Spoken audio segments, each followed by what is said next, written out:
Mi nuera dijo: «No haces nada. Cuida a mis 3 chicos mientras viajo». No lo pidió, lo ordenó. Sonreí y colgué. Cuando volvió, se quedó helada con lo que vio. Nunca pensó que yo le plantaría cara. Esa fue la frase que me rompió algo por dentro mucho antes de que pasara cualquier otra cosa. El mensaje llegó a las 9:15 en una mañana gris de Guadalajara, iluminando mi teléfono con un brillo que parecía una burla. «No haces nada ahora. Cuida a mis 3 chicos mientras viajo. Los dejo a las 7. Sin hola, sin pregunta, sin reconocer que yo era un ser humano con vida propia. Solo otra orden lanzada hacia mí, como si 62 años de sobrevivir, trabajar y criar a su esposo sola después de una tragedia, me hubieran convertido en alguien desechable. Me llamo Camila. Tengo 62 años. Durante años, Isabel me había hablado así, dulce en público, cortante en privado. Yo lo tragaba, como nos enseñaron a las mujeres de mi generación, a tragarnos las cosas que nos lastiman. Pero la jubilación me dio un silencio que ella confundió con vacío. Pensó que al dejar mi trabajo, me había alejado de mí misma. El teléfono sonó unos minutos después del mensaje. Su nombre parpadeó en la pantalla, insistente, como si esperara una respuesta inmediata. «Camila», dijo sin siquiera tomar aire. «Supongo que recibiste mi mensaje. Necesito un descanso. Han estado imposibles últimamente. Y como no haces nada ya, puedes manejarlos». Levanté el teléfono de mi oreja y lo miré por un momento, como si fuera la primera vez que entendía realmente lo que pensaba de mí. Luego lo acerqué de nuevo y dije en voz baja: «Está bien, Isabel». Siguió hablando instrucciones, demandas, advertencias, pero ya no sentía la necesidad de obedecer. Presioné el botón rojo, sintiendo una calma que no había conocido en años. Fue el sonido más pequeño, ese clic, pero resonó. Por primera vez en años, no me sentí impotente, me sentí despierta, y para cuando Isabel dejó a esos niños en mi puerta a la mañana siguiente, ya sabía que algo había cambiado dentro de mí, dentro de esta familia, dentro de la historia que por fin empezaba. No respondí a Isabel de inmediato después de colgar. En cambio, me senté en la mesa de la cocina, mirando el espacio tranquilo que había contenido todas las versiones de mi esposa: madre, viuda, trabajadora, sobreviviente. De alguna manera, todo eso se había reducido en sus ojos a una sola frase pequeña: «No haces nada». Pero no siempre había sido alguien a quien la gente le hablaba así. Tenía 28 años cuando mi esposo, Antonio, murió en un accidente de construcción. Una llamada telefónica destrozó la vida que aún estábamos construyendo, y de repente estaba criando sola a un niño de 4 años en una ciudad que no se detenía por el duelo de nadie. Trabajé en 2 empleos turnos de día en una clínica, noches rellenando estantes, porque mi hijo, Miguel, necesitaba zapatos, almuerzos, libros, un futuro. Nunca le dejé ver lo cansada que estaba. Años después, cuando trajo a Isabel a casa por primera vez, ella me dio la mano con las 2 suyas. «Camila, he oído tanto de ti», dijo, sonriendo como si lo dijera en serio, pero sus ojos se deslizaron más allá de mi suéter desgastado, mis zapatos simples, la casa que mantenía lo mejor que podía. Sentí que la distancia empezaba ahí, educada, bonita, suave en los bordes, pero real. Creció de maneras pequeñas. En las cenas de cumpleaños, comentaba ligeramente a Miguel: «Tu mamá insiste en hacer las cosas a la antigua», mientras alababa sus propias contribuciones. En Navidad, reía levemente: «Eso es adorable». «Camila, ya les compramos mejores a los chicos, pero gracias», siempre dulce, siempre con una capa delgada. Miguel no lo notaba. Estaba orgulloso, ocupado, agradecido de ver a su esposa y a su madre llevándose bien, o fingiéndolo. Y yo también fingía, porque las madres hacemos eso. Nos doblamos, nos quedamos calladas.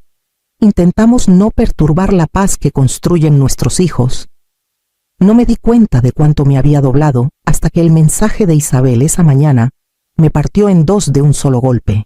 La versión de mí a la que regresó no sería la que esperaba. Isabel llegó a la mañana siguiente exactamente a las 7, como si hubiera programado una entrega. No entró. Ni siquiera hizo contacto visual.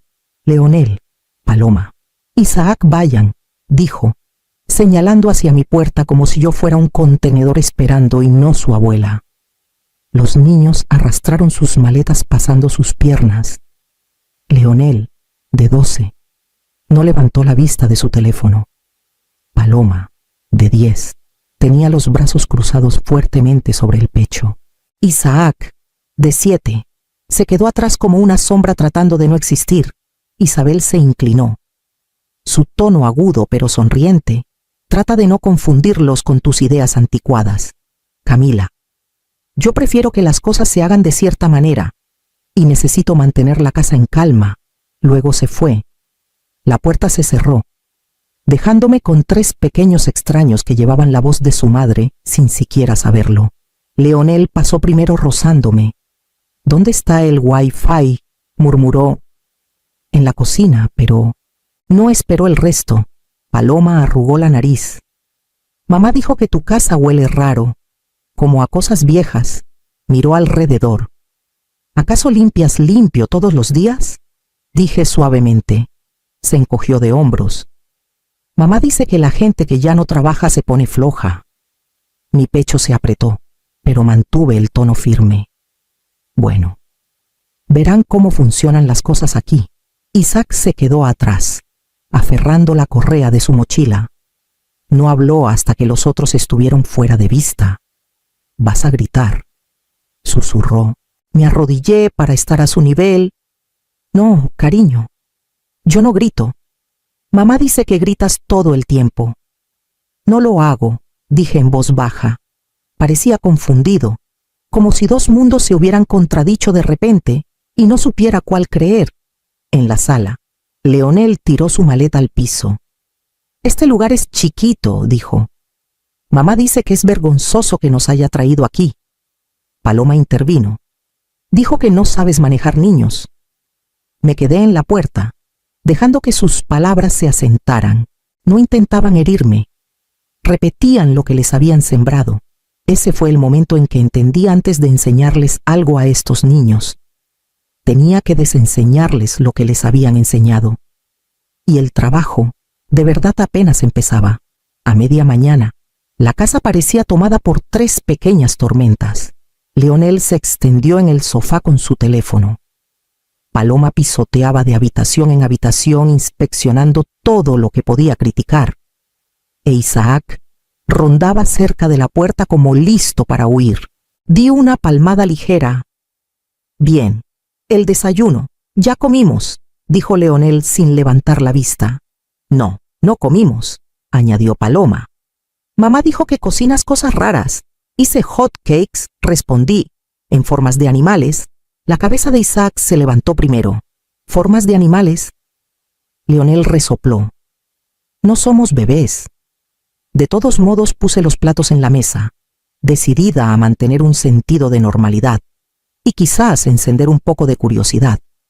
«No tienen que comer, pero los teléfonos se quedan aquí hasta después del desayuno». La mandíbula de Leonel se tensó. «Eso no es justo. Es la regla en mi casa». «Es tonto», espetó Paloma. «Tal vez, pero sigue siendo la regla». Se resistieron, por supuesto, quejidos, ojos en blanco, suspiros dramáticos, pero lentamente, casi con sospecha, vinieron a la mesa. Isaac se sentó primero, rozando con los dedos el hot cake en forma de oso. Paloma pinchó el suyo. «Esto se ve bien, supongo». Leonel murmuró. «Está bien», como si las palabras le dolieran. Después del desayuno, repartí tareas pequeñas. Leonel, tú enjuagas los platos. Paloma, limpias la mesa. Isaac, recoges las servilletas. No vamos a hacer quehaceres, dijo Leonel. Sí lo harán mientras estén aquí. Paloma bufó. Mamá dice que los quehaceres son una pérdida de tiempo. No, respondí en voz baja. Los quehaceres nos enseñan a cuidar lo que nos cuida. Se movieron despacio al principio, esperando que yo regañara o gritara. No lo hice. Trabajé a su lado, lavando las ollas, tarareando una melodía que Antonio solía tararear los sábados por la mañana. Cuando terminamos, Isaac se apoyó en mi brazo, solo un toque, tan ligero que probablemente no se dio cuenta. Ese pequeño peso me dijo más que cualquier palabra. Algo estaba cambiando. No mucho, pero suficiente para seguir adelante. Era media tarde, y los tres estaban extendidos en el piso de la sala, discutiendo sobre un rompecabezas que no era realmente un rompecabezas, solo una distracción. Leonel me miró, voz baja. Mamá dijo que eres inútil, que somos afortunados de que siquiera nos deje aquí. Seguí doblando la ropa. Te escucho. Paloma puso los ojos en blanco. Nos deja mucho, como semanas a veces. Dice que es por trabajo, pero ni siquiera sabemos a dónde va. Isaac asomó desde atrás del sofá. Y Rafael viene cuando papá está trabajando. Mamá dice que ayuda, pero siempre está cuando ella quiere control, y no sabemos por qué. Me quedé quieta solo un poco. Rafael, siempre están susurrando, dijo Paloma, mirando sus manos. Papá no sabe. Leonel pateó una pieza del rompecabezas por el piso. A veces grita, como grita de verdad. Y no sé si le importa que la oigamos. No me moví. Dejé que se asentara. No abuso, no criminal, pero lo suficientemente pesado para dejar marcas si se ignoraba. Isaac se acercó más. Dice que la abuela no importa. Por eso no la vemos mucho. Mamá dice que es vieja y no puede ayudar. Eso no es verdad, dije suavemente, sentándome con las piernas cruzadas en la alfombra. Siempre he estado aquí. Siempre. Paloma cruzó los brazos. Mamá dice que nos malcrías. Dice que somos malos porque eres blanda. Asentí. Veo lo que me están diciendo. Y los oigo. Me miraron, inciertos, como probando si mi voz se rompería o mi paciencia desaparecería. No lo hizo. Por un momento. El silencio llenó la habitación, más pesado que cualquier palabra que Isabel hubiera lanzado. Me di cuenta de que los niños no estaban enojados conmigo. Repetían los guiones que les habían dado. Me incliné. Voz calmada. Vamos a resolver esto juntos. Necesito que me digan todo, poquito a poco. No me sorprenderé y no me enojaré. Isaac dudó. Luego susurró. Nunca supimos que alguien nos escucharía de verdad. Sentí un pequeño brote de esperanza. La verdad había empezado a escaparse, pedazo por pedazo, y por primera vez estaba lista para atraparla toda. Estaba en la cocina cuando encontré la primera nota, metida en la mochila de Paloma. Un recordatorio de la escuela recogida tardía otra vez. Tercera vez este mes. La sostuve en mi mano más de lo necesario, pensando en cuántas mañanas había esperado, viendo el reloj pasar las 7 mientras los niños se sentaban solos. Abuela, la voz de Paloma me sacó de ahí. Aferraba un papel arrugado. Yo lo escribí. Me arrodillé a su lado. ¿Qué es? Cariño, me lo dio. En lápiz tembloroso, decía odio cuando mamá grita. Lo odio tanto. Mi pecho se apretó. No abuso en el sentido criminal, pero descuido. Erosión emocional. Poquito a poco. Empecé a sacar cosas de sus bolsas, de cajones que normalmente ignoraba notas de maestros, recordatorios que Isabel había ignorado o descartado. Una cadena de mensajes en la tableta de Leonel. Mensajes de Isabel a alguien llamado Rafael. Vagos pero íntimos. Planes de viajes, ausencias extrañas, referencias que no cuadraban.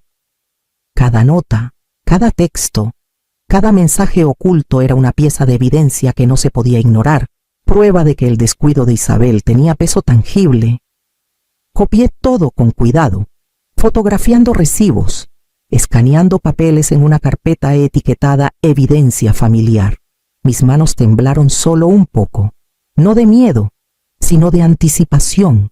Llamé a la señora Vargas, una consejera en quien confiaba, especializada en dinámicas familiares y descuido.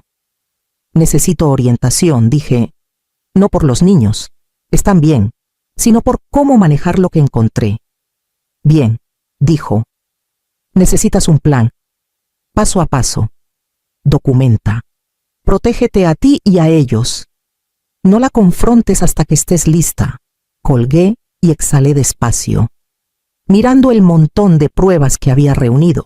Cada pieza, pequeña por sí sola, pintaba un cuadro de un hogar que solo había vislumbrado en fragmentos: descuido, secreto, distracción, manipulación emocional. Los niños se movían alrededor mío, sin darse cuenta del peso de lo que había recolectado. Reían en voz baja sobre un juego de cartas, sonrisas breves rompiendo semanas de tensión. Me di cuenta entonces: ver todo claramente significaba que no podía ignorarlo. No más. Cada carta, cada nota, cada mensaje oculto exigía acción. Y por primera vez en años, me sentí al mando de la tormenta que solo había estado resistiendo. A la mañana siguiente, la casa se sentía diferente. Los niños se movían con curiosidad cautelosa en lugar de rebelión. Leonel murmuró: «Perdón por ser grosero ayer». Mientras ponía la mesa, Paloma me dio una servilleta doblada, diciendo: «No quise derramar mi jugo». Isaac, tímido al principio, sonrió cuando le mostré cómo doblar su propia ropa. Me mantuve calmada, dejándolos ver las consecuencias de errores pequeños y las recompensas del esfuerzo. Cada disculpa, cada acción cuidadosa, astillaba la tensión que Isabel había construido alrededor de ellos. «Abuela, ¿puedo ayudar con la cena?», preguntó Paloma, mirándome como si esperara un rechazo. «Por supuesto», dije, dándole la tabla de cortar. «Ahora eres parte de esta casa». Más tarde, tocaron a la puerta. Miguel había pasado después del trabajo, curioso por cómo había manejado a los niños mientras Isabel estaba fuera. «Pensé en ver cómo iban las cosas», dijo, dudando. Sonreí. «Pasa. La cena está casi lista». Entró, ojos escaneando la habitación.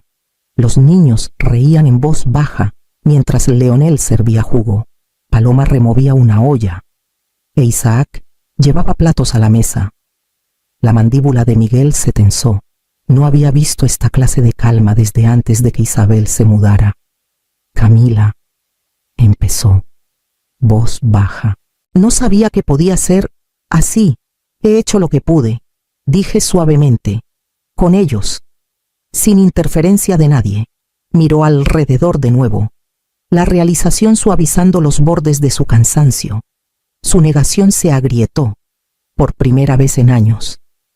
La verdad se asentó en la habitación con nosotros. No gritó ni vociferó. Simplemente existió quieta, innegable. Y en ese silencio, entendí que la sanación podía ocurrir incluso cuando la persona que causó la fractura aún estaba ausente. Los mensajes de Isabel llegaron en ráfagas durante los días siguientes. Fotos de playas, cócteles y su sonrisa brillante con un hombre al que llamaba Rafael. Nada de eso era sobre trabajo, ni una sola conferencia o seminario. Leonel miró mi teléfono. «Mamá, se está divirtiendo». Asentí despacio. «Sí, eso parece». Más tarde, tocaron a la puerta. Miguel había pasado después del trabajo, curioso por cómo había manejado a los niños mientras Isabel estaba fuera. «No», dije suavemente, «lo descubrirá a su tiempo. Por ahora, concéntrense en sus rutinas». Extendí papeles por la mesa de la cocina: notas escolares, capturas de mensajes, observaciones garabateadas de los niños, cada detalle que Isabel había dejado atrás, cada pista que había intentado esconder, estaba al descubierto. Los organicé con cuidado, etiquetando carpetas, fotografiando notas, haciendo un plan. Miguel pasó sin avisar. Se apoyó en la puerta, viendo a los niños poner la mesa para el almuerzo. «Camila, esta calma. No pensé que fuera posible. Tuve que aprenderlo a la fuerza», dije, manteniendo la voz firme. «Necesitan límites, y nosotros también. Miró las carpetas. ¿Has documentado todo? Sí, dije. Cada nota, cada mensaje, para que nada nos sorprenda. Isaac tiró de mi manga. Abuela, ¿estamos listos? ¿Para qué pregunté? Para terminar con sus gritos y abandonos. Me agaché a su lado. Aún no terminamos, pero estamos preparados. Eso cuenta para algo. La tarde pasó en organización tranquila. La casa zumbando con rutinas que yo había establecido. Cada detalle, cada pequeña preparación, hacía la confrontación venidera menos aterradora. Sentí el peso de la anticipación, pero también un extraño sentido de control. Cuando la última luz se desvaneció afuera, me recosté y respiré. Isabel volvería pronto. Y por primera vez en años, no tenía miedo. El auto de Isabel se detuvo al mediodía, justo cuando el reloj marcaba hacia su drama esperado. Entró confiada, tacones chasqueando por el piso de madera como una jueza entrando a su propio tribunal. La casa estaba en calma. Leonel, Paloma e Isaac estaban extendidos en la sala, riendo sobre un juego de mesa, lápices y papeles esparcidos pero ordenados, sin caos, sin destrucción. Isabel se quedó helada. Su boca se abrió una vez, luego se cerró. Miró de los niños a mí, luego a Miguel de pie detrás de mí. Su postura era firme, ojos fijos. Hola, dije, voz ligera, casi casual. El almuerzo está listo. La sonrisa de Isabel vaciló. Camila, ¿qué? ¿Qué pasa aquí? Solo un día normal, respondí. Hemos mantenido las cosas tranquilas mientras estabas fuera. Se acercó, escaneando la mesa de la cocina. Carpetas y tabletas yacían en pilas ordenadas, capturas, notas, reportes escolares, cada pieza de evidencia que había reunido en silencio. Su respiración se entrecortó. ¿Qué? ¿Qué es todo esto, documentación? Dije calmadamente. Para que todos sepamos la verdad, Leonel levantó la vista. Abuela puso reglas, las seguimos, sin teléfonos hasta las comidas, quehaceres hechos, y estamos contentos. Paloma añadió. Mamá, está bien, estamos bien. Los ojos de Isabel se dirigieron a Isaac, cuya manita descansaba en la mía. Su confianza se deslizó. Esperaba resistencia, rebelión, lágrimas, quizás miedo. En cambio, los niños corrieron hacia mí, riendo, confiando, sin temor. Miguel puso una mano ligera en su hombro. Ha estado protegiéndonos a todos, Isabel, incluso a ti, de una manera que no entiendes. Sus labios temblaron. Esto no era lo que planeé. Me recosté, dejando que el silencio llenara el espacio. Se dio cuenta, de golpe, de que el control ya no era suyo. Cada manipulación, cada amenaza, cada mentira en la que había construido su vida se desmoronó en la realidad quieta y firme ante ella. Y en esa pausa, supe la tormenta que esperaba nunca llegó. La verdad llegó en su lugar. Miguel se hundió en el sofá, el cansancio grabado en sus rasgos. Camila, no lo vi antes. La manera en que has manejado todo. Le serví una taza de té. Ya no se trata de mí, se trata de ellos, y de que todos encontremos un camino adelante. Leonel deslizó una pieza de rompecabezas en su lugar, sonriendo. Me gusta cuando comemos todos juntos, sin teléfonos. Paloma puso la mesa para la cena, cuidadosa, metódica. Mamá, quiero decir, Isabel, no va a gritar más. ¿Verdad? Negué con la cabeza. No mientras yo esté aquí. Isaac tiró de mi manga. ¿Podemos leer después de la cena? Por supuesto, dije, pero solo si todos ayudan a limpiar primero. Miguel pasó una mano por su rostro. Llamé a un consejero hoy. Necesitamos a alguien que nos guíe a través de esto, que me ayude a ver lo que me perdí. Puse una mano en su hombro. Es el paso correcto. Todos necesitamos guía a veces. Una determinación quieta se asentó sobre la casa. Los niños se movían con confianza por los quehaceres y rutinas. La risa reemplazó murmullos de miedo. Incluso los mensajes ocasionales de Isabel se detuvieron, sin respuesta, su poder evaporado. Me di cuenta de que no me había sentido tan firme en años. El peso de la obediencia, la manipulación y la duda se había levantado. Estaba presente de nuevo. Capaz. Vista. Leonel empujó un libro hacia mí. Abuela, ¿nos lees un capítulo? Sonreí, abriendo la tapa. Por supuesto. En ese pequeño círculo, la paz empezó a sentirse permanente. Había reclamado mi valor propio, y al hacerlo, los había protegido a todos. Protegerte a ti misma es el primer paso para proteger a los que amas. Me encantaría oír cómo encontraste tu fuerza. Comparte tu historia en los comentarios abajo. Y hablemos de la fuerza que encontramos cuando nos plantamos firmes.